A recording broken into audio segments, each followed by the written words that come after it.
Street food का जिक्र हो और गोलगप्पों का नाम ना आए, ऐसा हो ही नहीं सकता। गोलगप्पे हर किसी के फेवरेट होते हैं, मगर चटोरों के लिए एक बुरी खबर है। अब अक्सर शाम को सड़क किनारे बड़े शौक से गोलगप्पे खाने वालों को अब सावधान होने की जरूरत है, क्योंकि ऐसा ना हो कि कहीं गोलगप्पे का स्वाद आपको भी महंगा पड़ जाए। दरअसल आपको बता दें कि पड़ोसी देश नेपाल में एक शख्स गोलगप्पे खाते ही बीमार हो गया और देखते ही देखते उसे आईसीयू में भर्ती करवाना पड़ा। नेपाल की राजधानी काठमांडू घाटी के ललितपुर में हैजा के मामले लगातार बढ़ रहे हैं, जिसमें ललितपुर मेट्रोपॉलिटन सिटी ने ये दावा किया कि गोलगप्पे में इस्तेमाल किए जाने वाले पानी में हैजा के बैक्टीरिया थे और उसी की वजह से ये व्यक्ति बीमार पड़ा है। इसी के चलते गोलगप्पे बेचने पर अब नेपाल में रोक लगा दी गई है। नेपाल की राजधानी काठमांडू में पिछले कई दिनों से हैजा तेजी से फैल रहा है, जिसके कारण वहां पर काफी बड़ी संख्या में लोग बीमार पड़ रहे हैं। इस बीमारी ने सरकार के हाथ पैर फुला दिए। ऐसे में जब वहां इस बीमारी के फैलने के कारणों को खोजा गया तो पाया गया कि गोलगप्पे में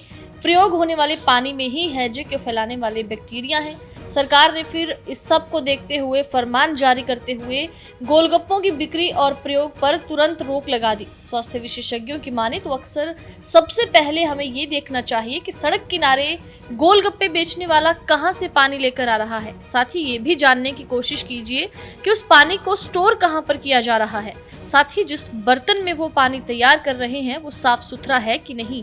ये तीनों ही बातें हम अपनी जीभ के स्वाद के आगे इग्नोर कर देते हैं और यही हमारी सबसे बड़ी गलती होती है, जो हमें बीमार कर देती है।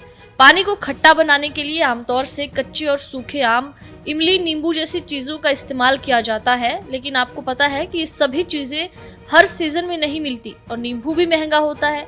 ऐसे में गोलगप्पे के पानी को खट्टा बनाने के लिए उसमें कई तरह के एसिड मिलाए जाते हैं। अगर इतने तरीके से एसिड मिलाकर गोलगप्पे के पानी को खट्टा किया जाए तो बॉडी का एसिड बेस बैलेंस तो गड़बड़ाना लाजमी है। अगर आप इन सबको अपने स्वास्थ्य के सामने इग्नोर करेंगे तो आपकी भी हालत उसी व्यक्ति की तरह हो जाएगी जो इस वक्त आईसीयू में उपचाराधीन है। इतना ही नहीं, इससे जान भी जा सकती है। इसके अलावा पानी को हरा और खूबसूरत बनाने के लिए वो पुदीना और धनिया की जगह आर्टिफिशियल कलर का भी इस्तेमाल करते हैं और इस सब की वजह से ये गोलगप्पे स्लो पॉइजन की तरह हमारे शरीर पे काम करते हैं। कई बार ठेले वाले बचे हुए तेल में ही गोलगप्पे फ्राई करते हैं, इससे भी सेहत पर बुरा असर पड़ता है। नेपाल की राजधानी काठमांडू में पिछले कई दिनों से हैजा तेजी से फैल रहा है, जिसके कारण वहां पर काफी बड़ी संख्या में लोग बीमार पड़ रहे हैं। इस बीमारी ने सरकार के हाथ पैर फुला दिए। ऐसे में जब वहां इस बीमारी के फैलने के कारणों को खोजा गया तो पाया गया कि गोलगप्पे में प्रयोग होने वाले पानी में ही हैजे को फैलाने वाले बैक्टीरिया हैं।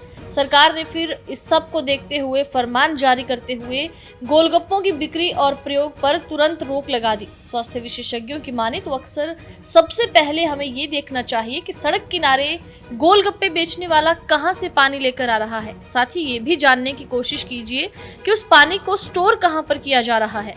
साथ ही जिस बर्तन में वो पानी तैयार कर रहे हैं वो साफ सुथरा है कि नहीं। ये तीनों ही बातें हम अपनी जीभ के स्वाद के आगे इग्नोर कर देते हैं और यही हमारी सबसे बड़ी गलती होती है, जो हमें बीमार कर देती है। पानी को खट्टा बनाने के लिए आमतौर से कच्चे और सूखे आम, इमली, नींबू जैसी चीजों का इस्तेमाल किया जाता है, लेकिन आपको पता है कि ये सभी चीजें हर सीजन में नहीं मिलती और नींबू भी महंगा होता है।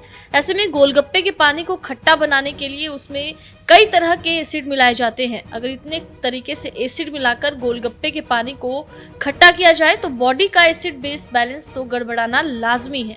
अगर आप इन सबको अपने स्वास्थ्य के सामने इग्नोर करेंगे तो आपकी भी हालत उसी व्यक्ति की तरह हो जाएगी जो इस वक्त आईसीयू में उपचाराधीन है। इतना ही नहीं, इससे जान भी जा सकती है। इसके अलावा पानी को हरा और खूबसूरत बनाने के लिए वो पुदीना और धनिया की जगह आर्टिफिशियल कलर का भी इस्तेमाल करते हैं और इस सब की वजह से ये गोलगप्पे स्लो पॉइजन की तरह हमारे शरीर पे काम करते हैं। कई बार ठेले वाले बचे हुए तेल में ही गोलगप्पे फ्राई करते हैं, इससे भी सेहत पर बुरा असर पड़ता है।